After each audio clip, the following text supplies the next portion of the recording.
সূরা ফাতর। রহমান রহিম আল্লাহ তাআলার নামে।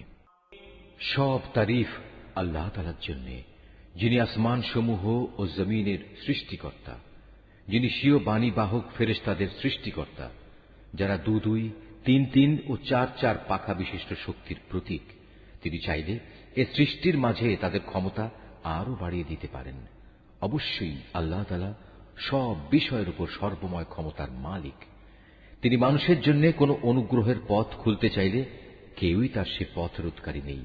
আবার তিনি যা কিছু বন্ধ করে রাখেন তারপর তা কেউই তার জন্য পুনরায় পাঠাতে পারে না। তিনি মহাপরাক্রমশালী, প্রবল প্রজ্ঞাময়। হে মানুষ, তোমরা তোমাদের উপর আল্লাহ তাআলার নিয়ামত সমূহের কথা স্মরণ করো। আল্লাহ তাআলা ছাড়া কি তোমাদের আর কোন স্রষ্টা আছে যে তোমাদের আসমান ও জমিন থেকে রিজিক সরবরাহ করে? তিনি ছাড়া তোমাদের আর কোনই মাবুদ নেই। তারপরেও তোমরা কোথায় কোথায় ঠোকর খাচ্ছ? হে নবী, যদি এরা তোমাকে মিথ্যা প্রতিপন্ন করে তাহলে উদ্বিগ্ন হয়ো না, কেননা তোমার আগেও নবীদের এভাবে মিথ্যা প্রতিপন্ন করা হয়েছিল। আর সবকিছু তো আল্লাহ তাআলার কাছেই প্রত্যাবর্তিত হবে। হে মানুষ, আখিরাত সম্পর্কিত আল্লাহ তাআলার ওয়াদা অবশ্যই সত্য। সুতরাং দুনিয়ার এ জীবন যেন তোমাদের কোনো দিনই প্রতারিত করতে না পারে। কোন প্রতারক যেন তোমাদের আল্লাহ তাআলা সম্পর্কে কখনো ধোঁকায় ফেলতে না পারে, সে বিষয়ে বিশেষ সতর্ক থাকবে। শয়তান হচ্ছে তোমাদের শত্রু, অতএব তোমরা তাকে শত্রু হিসেবেই গ্রহণ করো। সে তার দলবলদের এজন্যই আহ্বান করে যেন তারা তার আনুগত্য করে জাহান্নামের বাসিন্দা হয়ে যেতে পারে। যারা আল্লাহ তাআলাকে অস্বীকার করে তাদের জন্য এক কঠিন শাস্তি রয়েছে। অপরদিকে যারা তাঁর উপর ঈমান আনে এবং ভালো কাজ করে তাদের জন্য তোমার মালিকের ক্ষমা ও মহান প্রতিদান রয়েছে। অতঃপর সে ব্যক্তি যার খারাপ কর্মকাণ্ড তার চোখের সামনে শোভন করে রাখা হয়েছে, সে তাকে উত্তম কাজ হিসেবেই দেখতে পায়। নিঃসন্দেহে আল্লাহ তাআলা যাকে চান তাকে গোমরা করেন, আবার যাকে চান তাকে তিনি হেদায়েত দান করেন। তাই হে নবী, তাদের উপর আক্ষেপ করতে গিয়ে দেখো তোমার জীবন যেন বিনষ্ট হয়ে না যায়। তুমি ধৈর্য ধারণ করো, কেননা ওরা যা কিছু করছে আল্লাহ তাআলা তা ভালো করেই জানেন। আল্লাহ তাআলাই সেই মহান সত্তা যিনি তোমাদের জন্য বায়ু প্রেরণ করেন, অতঃপর তা মেঘমালাকে উড়িয়ে নিয়ে যায়। পরে তা আমি এক নির্জীব ভূখণ্ডের দিকে নিয়ে যাই। এরপর এক পর্যায়ে তা দিয়ে জমিনকে তার নির্জীব হওয়ার পর পুনরায় আমি জীবন্ত করে তুলি। ঠিক এভাবেই একদিন মানুষেরও পুনরুত্থান হবে। অতএব যদি কেউ মান মর্যাদা কামনা করে তার জানা উচিত যাবতীয় মান মর্যাদা একমাত্র আল্লাহ তাআলার জন্যই। তার দিকে শুধু পবিত্র বাক্যই উঠে আসতে পারে, আর নেক কাজই তা উচ্চাসনে ওঠায়। যারা সত্যের বিরুদ্ধে নানা ধরনের মন্দ কাজের ফন্দি আঁটে তাদের জন্য রয়েছে কঠোর আযাব। তাদের সব চক্রান্ত চূড়ান্তভাবে ব্যর্থ হবে। আল্লাহ তাআলাই তোমাদের মাটি থেকে পয়দা করেছেন, অতঃপর এক বিন্দু শুক্র থেকে তিনি জীবনের সূত্রপাত ঘটিয়েছেন। এরপর তোমাদের তিনি নরনারীর জোড় বানিয়েছেন। এখানে কোনো নারী গর্ভবতী হয় না এবং সে কোনো সন্তান প্রসব করে না, যার জ্ঞান আল্লাহ তাআলার কাছে পূর্বাহ্নে মজুদ থাকে না। আবার কারো বয়স একটু বাড়ানো হয় না এবং একটু কমানোও হয় না, যা কোনো গ্রন্থে সংরক্ষিত নেই। নিঃসন্দেহে এটা আল্লাহ তাআলার জন্য নিতান্ত সহজ ব্যাপার। দুটো পানির সমুদ্র এক সমান নয়। একটির পানি সুমিষ্ট ও সুপেয়, অন্যটি হচ্ছে লোনা ও বিস্বাদ। তোমরা এর প্রত্যেকটি থেকেই মাছ শিকার করে তার তাজা গোশত আহার করো এবং মুক্তার অলংকার বের করে আনো, এবং তোমরা আরো দেখতে পাও কিভাবে সেখানে জলযানসমূহ পানি চিরে চলাচল করে, যাতে করে তোমরা আল্লাহ তাআলার দেয়া রিজিক অনুসন্ধান করতে পারো এবং যাতে করে তার প্রতি তোমরা কৃতজ্ঞতা আদায় করতে পারো। তিনি রাতকে দিনের ভেতর এবং দিনকে রাতের ভেতর প্রবেশ করান। তিনি সূর্য ও চন্দ্রকে নিয়ন্ত্রিত করেন। এরা সবাই এক সুনির্দিষ্ট কাল পর্যন্ত আবর্তন করবে। আল্লাহ তাআলাই হচ্ছেন তোমাদের সবার মালিক। সার্বভৌমত্ব তাঁর জন্যই। তাকে বাদ দিয়ে তোমরা অন্য যেসব মাবুদকে ডাকো তারা তো তুচ্ছ একটি খেজুরের আটির বাইরে ঝিল্লিটির মালিকও নয়। যদি তোমরা তাদের ডাকো, প্রথমত তারা তো শুনবেই না। যদি তারা তা শোনেও তবে তারা তোমাদের ডাকের কোনো উত্তর দেবে না। উপরন্তু কিয়ামতের দিন তারা নিজেরাই তোমাদের এ শিরকের ঘটনা অস্বীকার করবে। এ সম্পর্কে একমাত্র সুবিজ্ঞ আল্লাহ তাআলা ছাড়া অন্য কেউই তোমাকে কিছু অবহিত করতে পারবে না। হে মানুষ, তোমরা সবাই আল্লাহ তাআলার সামনে অভাবগ্রস্ত, আর আল্লাহ তাআলা সম্পূর্ণ অভাবমুক্ত, যাবতীয় প্রশংসার মালিক। তিনি যদি চান তাহলে দুনিয়ার বুক থেকে তোমাদের উঠিয়ে নিয়ে যেতে পারেন এবং তোমাদের জায়গায় নতুন এক সৃষ্টিকেও তিনি নিয়ে আসতে পারেন। আর এই কাজটি আল্লাহ তাআলার জন্য মোটেই কঠিন নয়। কিয়ামতের দিন কেউ কারো গুনাহের বোঝা বইবে না। কোন ব্যক্তির উপর গুনাহের বোঝা ভারী হলে সে যদি অন্য কাউকে তা বইবার জন্য ডাকে, তাহলে তার কাছ থেকে বিন্দু মাত্র তা সরানো হবে না। যাকে সে ডাকল সে তার আত্মীয় হলেও নয়। হে নবী, তুমি তো কেবল সেই লোকদেরই জাহান্নাম থেকে সাবধান করতে পারো যারা না দেখেই তাদের মালিককে ভয় করে, উপরন্তু যারা নামাজ প্রতিষ্ঠা করে। কেউ নিজের পরিশুদ্ধি সাধন করতে চাইলে সেটা করবে সম্পূর্ণ তার নিজস্ব কল্যাণের জন্য। চূড়ান্ত প্রত্যাবর্তন তো আল্লাহ তাআলার দিকেই হবে।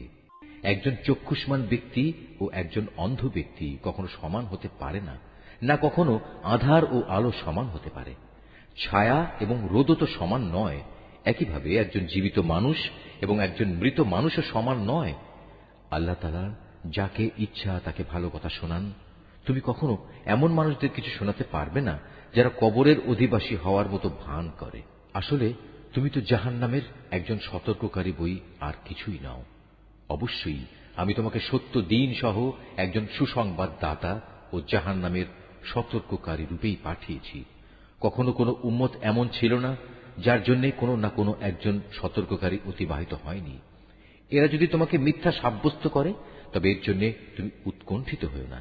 এদের আগের লোকেরাও নবীদের মিথ্যা প্রতিপন্ন করেছিল, যদিও তাদের নবীরা তাদের কাছে নবুয়তের দীপ্তিমান গ্রন্থ নিয়ে এসেছিল। অতঃপর যারা নবীদের অস্বীকার করেছে আমি তাদের কঠোরভাবে পাকড়াও করেছি। কত ভয়ঙ্কর ছিল আমার আযাব। হে মানুষ, তুমি কি এই বিষয়টি কখনো চিন্তা করো না? আল্লাহ তাআলা কিভাবে আসমান থেকে পানি বর্ষণ করেন, অতঃপর এ পানি দ্বারা আমি জমিনের বুকে রং বেরঙের ফলমূল উদ্গত করি। এখানে পাহাড় সমূহও রয়েছে নানা রঙের, কোনটা সাদা আবার কোনটা লাল। এর রঙও আবার বিচিত্র রকমের, কোনটা সাদাও নয় লালও নয়, বরং নিকষ কালো। একইভাবে মানুষ, জমিনের উপর বিচরণশীল জীবজন্তু এবং পশু সমূহও রয়েছে নানা রঙের। আল্লাহ তাআলাকে তার বান্দাদের মাঝে সেসব লোকেরাই বেশি ভয় করে যারা এ সৃষ্টি নৈপুণ্য সম্পর্কে ভালো করে জানে। আল্লাহ তাআলা মহাপরাক্রমশালী, ক্ষমতাশীল। যারা আল্লাহ তাআলার কিতাব পাঠ করে, নামাজ প্রতিষ্ঠা করে, আমি তাদের যে রিজিক দিয়েছি তা থেকে যারা আমারই উদ্দেশ্যে গোপনে কিংবা প্রকাশ্যে দান করে, মূলত তারা এমন এক ব্যবসায় নিয়োজিত আছে যা কোনো দিন তাদের জন্য লোকসান বয়ে আনবে না, কেননা আল্লাহ তাআলা তাদের কাজের পুরোপুরি বিনিময় দান করবেন। নিজ অনুগ্রহে তিনি তাদের পাওনা আরো বাড়িয়ে দেবেন। অবশ্যই তিনি ক্ষমাশীল, গুণগ্রাহী। হে নবী, যে কিতাব আমি তোমার উপর ওহী করে পাঠিয়েছি তাই একমাত্র সত্য। এর আগের যেসব কিতাব রয়েছে এই কিতাব তার সমর্থনকারী। অবশ্যই আল্লাহ তাআলা তার বান্দাদের ভালো করেই জানেন এবং তাদের ভালো করেই তিনি দেখেন। অতঃপর আমি আমার বান্দাদের মাঝে তাদের সে কিতাবের উত্তরাধিকারী বানিয়েছি। আমি যাদের এই কাজের জন্য বাছাই করে নিয়েছি, তারপর তাদের কিছু লোক নিজেই নিজের উপর জালেম হয়ে বসল। তাদের মধ্যে কিছু মধ্যমপন্থীও ছিল, তাদের মাঝে আবার এমন কিছু লোক ছিল যারা আল্লাহর মেহেরবানিতে নেক কাজে ছিল অগ্রগামী। আসলে এটাই হচ্ছে আল্লাহর সবচেয়ে বড় অনুগ্রহ।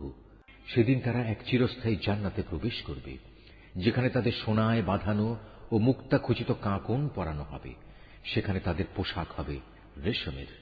সেদিন তারা বলবে, আল্লাহর শুকর, তিনি আমাদের কাছ থেকে যাবতীয় দুঃখ কষ্ট দূরীভূত করে দিয়েছেন।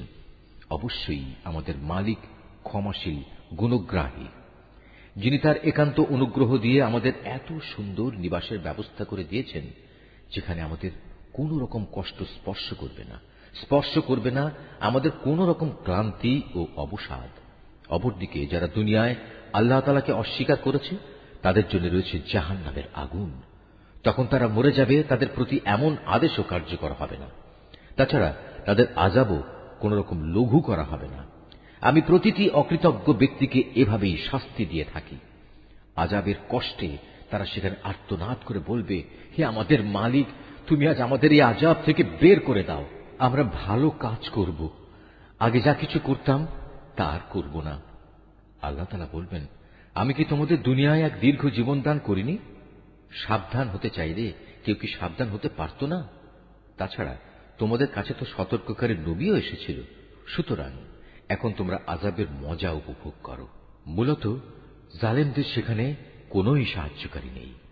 নিঃসন্দেহে আল্লাহ তাআলা আসমানসমূহ ও জমিনের যাবতীয় দেখা অদেখা বিষয় সম্পর্কে সম্যক অবগত রয়েছেন। এমনকি মানুষের মনের ভেতরে যা কিছু লুকিয়ে আছে সে সম্পর্কেও তিনি ভালো করে জানেন। তিনি এ জমিনে তোমাদের তাঁর প্রতিনিধি বানিয়েছেন। এখন যে কোনো ব্যক্তি কুফরি করবে, তার কুফরি ও কুফরির ফলাফল তার নিজের উপরই পড়বে। কাফেরদের জন্য এ কুফরি কেবল তাদের প্রতি তাদের মালিকের ক্রোধই বৃদ্ধি করে। তদুপরি কাফেরদের এ কুফরি তাদের নিজেদের বিনাশ ছাড়া আর কিছুই বৃদ্ধি করে না। হে নবী, তুমি এদের বলো, তোমরা সেসব শরীরদের কথা ভেবে দেখেছ কি যাদের তোমরা আল্লাহর বদলে ডাকো? আমাকে দেখাও তো, তারা এ জমিনের কিছু সৃষ্টি করেছে কিনা, কিংবা আকাশমণ্ডল সৃষ্টির পরিকল্পনার মাঝে তাদের কোনো অংশ আছে কিনা? না আমি তাদের কোনো কিতাব দান করেছি যে এজন্যে তার থেকে কোনো দলিল প্রমাণের উপর তারা নির্ভর করতে পারে? বরং এরা হচ্ছে জালেম। এরা একে অপরকে প্রতারণামূলক প্রতিশ্রুতি দিয়ে থাকে। বস্তুত আল্লাহ তাআলাই আসমান সমূহ ও জমিনকে স্থির করে ধরে রেখেছেন, যাতে করে ওরা স্বীয় কক্ষপথ থেকে বিচ্যুত না হতে পারে।